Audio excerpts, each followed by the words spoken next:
Hello, beautiful people. I'm Chris Maddox, founder of the Wild Woman Project and Wild Woman Fest. And I'm speaking to you today because we always meet like this at new moon time. And the new moon is upon us. Depending upon your time zone, it'll arrive on either the early morning of June 21st or the late evening of June 20th. So this new moon coincides with the summer solstice in the northern hemisphere, which is the winter solstice in the southern hemisphere. It also coincides with Father's Day, which I think in these times has some kind of a significance, some kind of a meaning, and we'll sort of that'll become clear as to why I'm saying that. So, with everything going on in this world, I want to call us first to kind of tune into one of nature's great teachers, which is the ocean. So just calling into your consciousness and to even you can think of in your body, sort of feeling what is oceanic inside of you. Remembering that our planet is covered in oceans and that oftentimes at the very surface of the ocean, depending upon what's happening with the moon and the winds and the general like heat and everything that's going on in the climate sort of really can shift and change what's happening at the surface of the ocean. The ocean can make big waves, it can be choppy, small, short waves, but there can be so much sort of like tumultuous movement at the surface. And yet if one travels really, really deep, and in some places in the ocean, it's like the tallest skyscrapers could be stacked on top of one another, and it still wouldn't be as deep as the ocean goes. So the ocean goes really, really deep. In a lot of ways, the bottom of our oceans are as mysterious to human beings as the farthest star. So we can feel as we tune into the ocean that there is underneath in the depths, there's maybe a cooler place, a calmer place, a more still place, a darker place. So like so many things, teachers from the natural world, they can teach us something about ourselves. And anytime we're dealing in the element of water in all of its many forms, that's the stuff of the soul. That's the stuff of the soul. Like when we as human beings weep,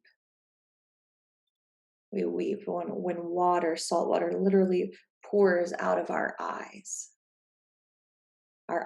which allow us to see and to perceive, to witness, to look upon.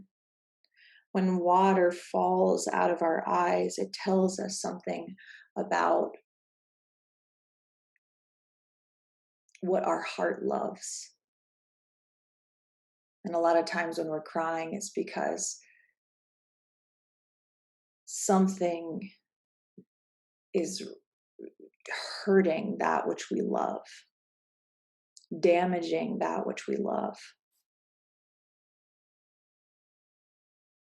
So we can call upon the great vastness of the ocean for help, for guidance, for understanding of this watery part of ourselves. And I know from being human and having a pulse, being connected to other people, and also from some of these studies that are coming out, just sort of knowing that human beings are really struggling right now, reporting record lows in unhappiness. And there is a lot of grief and even despair. So we don't turn away from that, we don't make that wrong or make that about some problem with us. It's actually a pretty sane response to the conditions. So you can think of, for a moment, as we often do um, when we gather, is to kind of zoom back a little bit. This new moon, can we zoom back just a little bit and consider that every step that we take on the earth, we are walking over the bones of hundreds of thousands of years of our ancestors. People who have lived and loved and fought and warred and died, living underneath the earth. Remembering that, we were born into what is a kind of inheritance left over from the deeds, the actions of the people who came before us. We are a continuation of our ancestors who got to walk the earth for their little blip of time. And as human beings who have a heartbeat, who are living and breathing in 2020. For our little window, our little chance of being human and being alive, that inside of us, there is, the dream, the seeds of descendants who, if we help them, will inherit the earth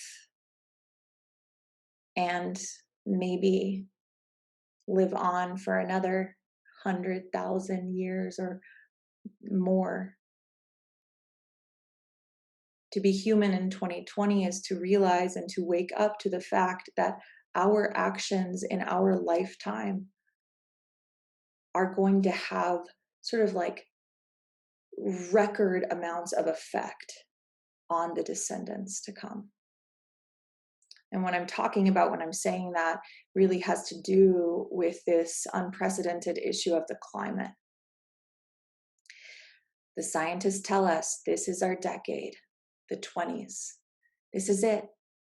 The actions that we take or do not take will affect, like if we don't turn it around, if we don't act big time, huge change, if we don't act and change those things in this decade, we do irrevocable damage to the planet for future generations. So to be a human being in the year 2020 is to be in an experience of a high stakes situation, not just for us. Modern human beings have a way of being self-centered. That's part of our inheritance. That's part of the societies that we were born into as modern human beings. The cultural conditioning that has happened has taught us to be very focused on our small little blip of lives, rather than thinking about what are the seeds we are planting for future generations. So, if this is our decade, the 20s, I just want to take a moment at this midpoint in the year, at the summer solstice, to just reflect for a moment on what has come to pass this year.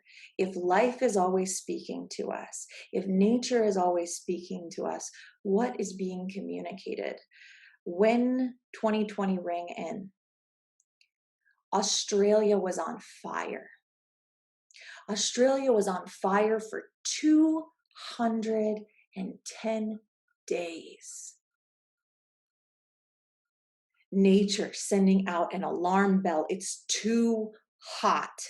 It is too hot. Alarm, alarm, pay attention. We saw some of our Australian sisters lived through that. For those of us, I'm in the States, we witnessed and we watched the wildlife, these devastating photographs, and that was happening as we rang in the new year. Then, very quickly, a global pandemic. People getting sick from something transmitted in the air. This a sign, a disease. There is a problem here. There is a disease here. And a lot of people were sent to their rooms. Some people were sent onto the front lines. Then if you lived in the United States, and I'm United States centric, which I hope, we have to be rooted in a sense of place. So wherever you are, you can think of how your place, how your homeland, how your people dealt with this. In my homeland, what happened in our government was something truly, I don't even know what that's just the face. I'm just like, I can't believe how it happened, but I can.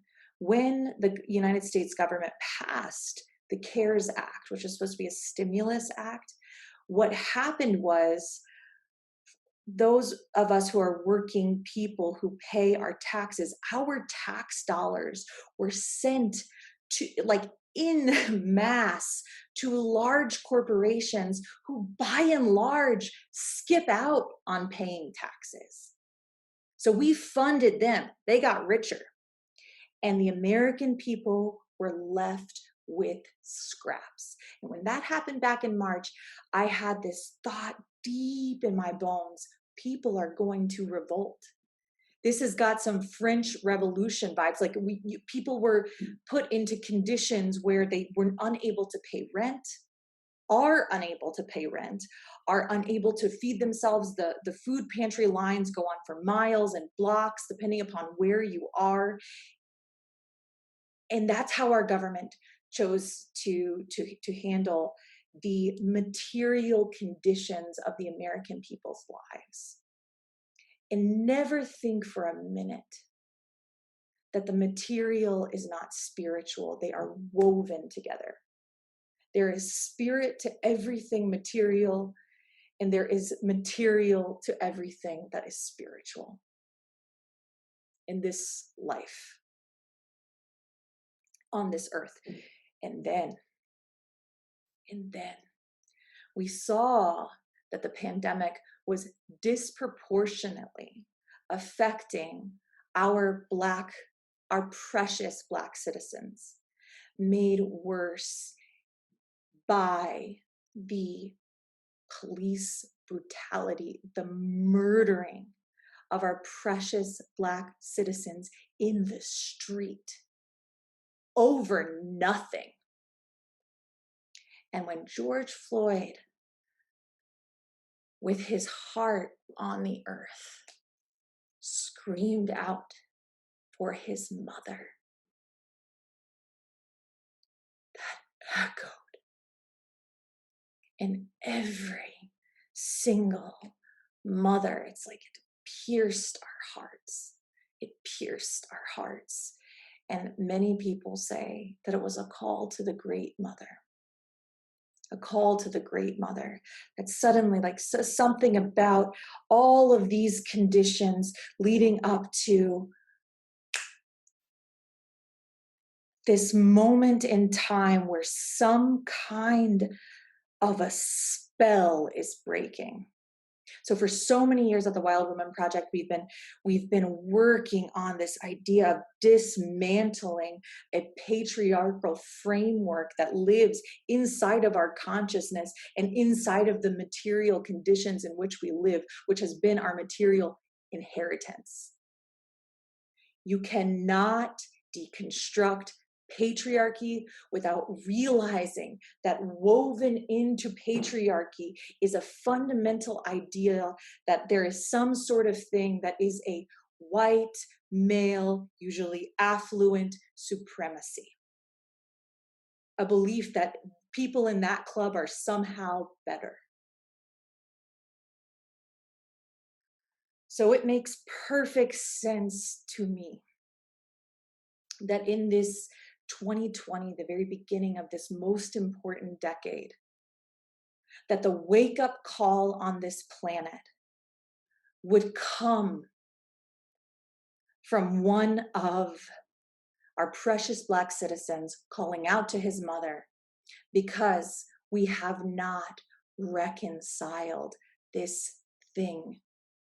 This thing are just part of two parts of our original sins in this country. Number one, the genocide of the indigenous people who lived here before the European settlers came. Genocide. And then on top of that, the slavery of precious people from Africa to build up this country to what it has been. And don't forget, the white women who were coming on the ships from Europe were property of their husbands and their fathers. So when we think about the climate and we think about the material conditions and the economic setup and this unfettered capitalism in which we live, and all of the structures that stem out from it, and all of the oppression that is happening,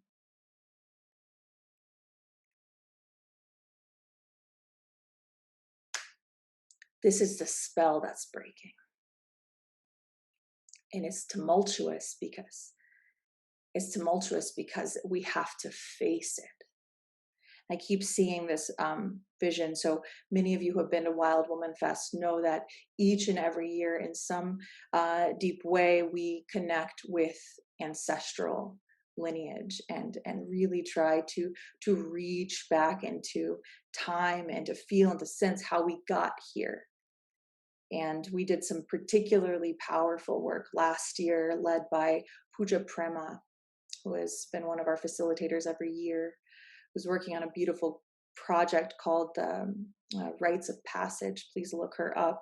And we plan to go deeper with that ancestral work this year, but Wild Woman Fest is postponed for obvious reasons. And I keep seeing some of I see us in ritual. And I see these rings of women. I see our Black sisters at the center. And all of their majesty of spirit, and us loving them and supporting them and having our hands at their backs at this time.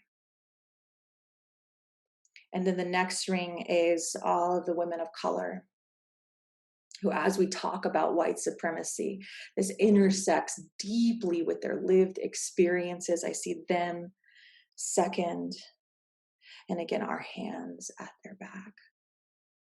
And then all of our white sisters on the outside, holding hands on their back. So there's energy streams streaming into the center of the circle. And at the backs of the white sisters is nature, the great mother herself, reaching her arms and her energy through the group, sending waves of strength, because at each of these levels, there has been denigration, there has been oppression, there has been slavery of some kind, the rape and pillaging. This has been our inheritance. And we're waking up to the reality of the effects of our inheritance, how it's affecting everybody and everything in a different way. And at every level of human shared life, there are alarm bells going off.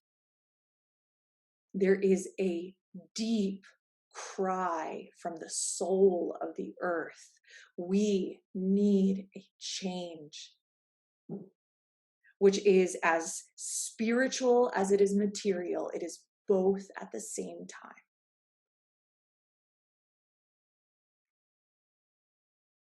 When I entered into quarantine, I was in this big question, I would say, um, in March,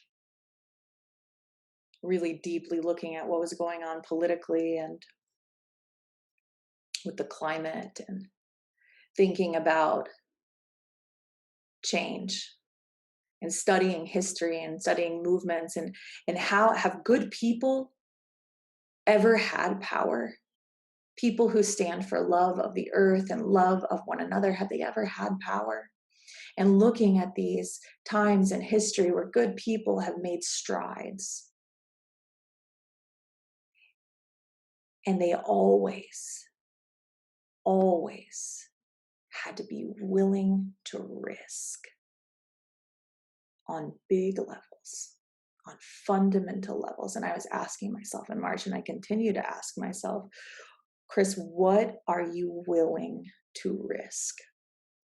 Because we have to realize when we're talking about actually changing the material conditions, we have to realize that all of our lives are wrapped up and founded inside of this warped system. And that as we deconstruct the system, that's going to feel very tumultuous. So what are we willing to risk?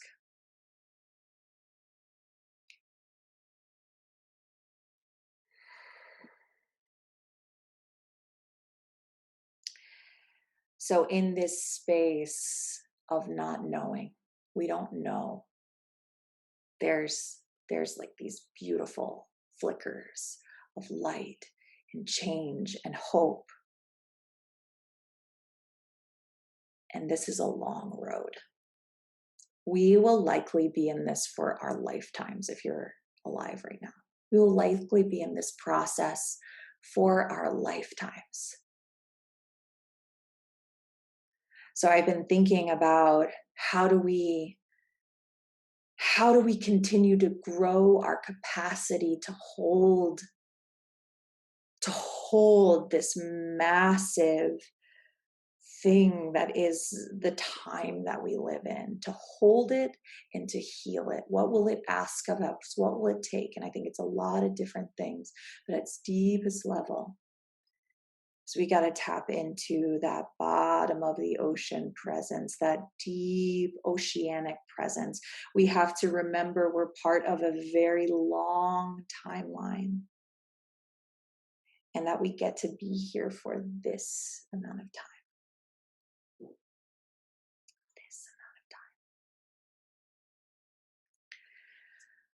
So recently, I went to visit the ocean just a few days ago. And as I stood at the ocean, it was not a sunny beach day. It was dark and it was stormy. It was gray, and the water was gray. The sky was gray. There was lightning coming down. And I said hello to the ocean, as I always do when I first arrive. And I think I had this feeling that she could like sense my disappointment. Like, can I just get like one beam of sun? Can we just get like one beam of light?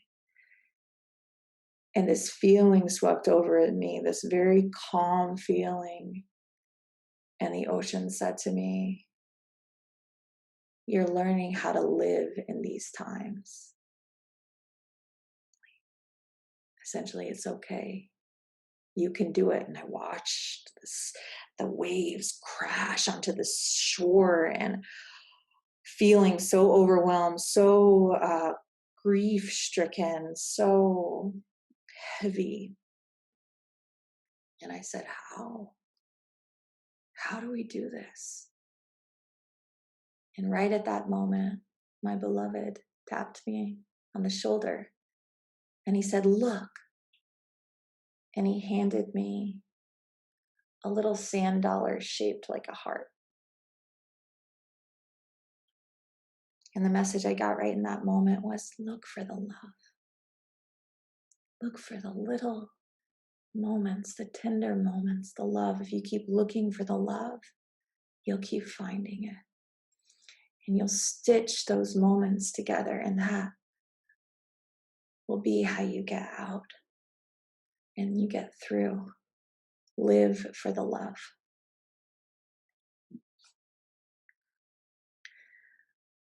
So on this new moon, see if you can pay attention to the love. See if you can root yourself into this long haul that we're in of changing, of planting seeds for future generations, seeds that we'll never see. Tap into that oceanic presence, the depth of the soul. Now remember, we're here together. We're here together. So if you're invited, as always, as you're always invited to Wild Woman Project circles. Most of those are still continuing to happen online, but you can find a list of those telecircles. I'll put links below this video, those telecircles that are happening. And we have Wild Woman School. This Wild Woman School is going to be on July 16th. And it's called Waking the Healer. And we're really going to focus on the power, the role, the emergence of the healer in these incredible times in which we live.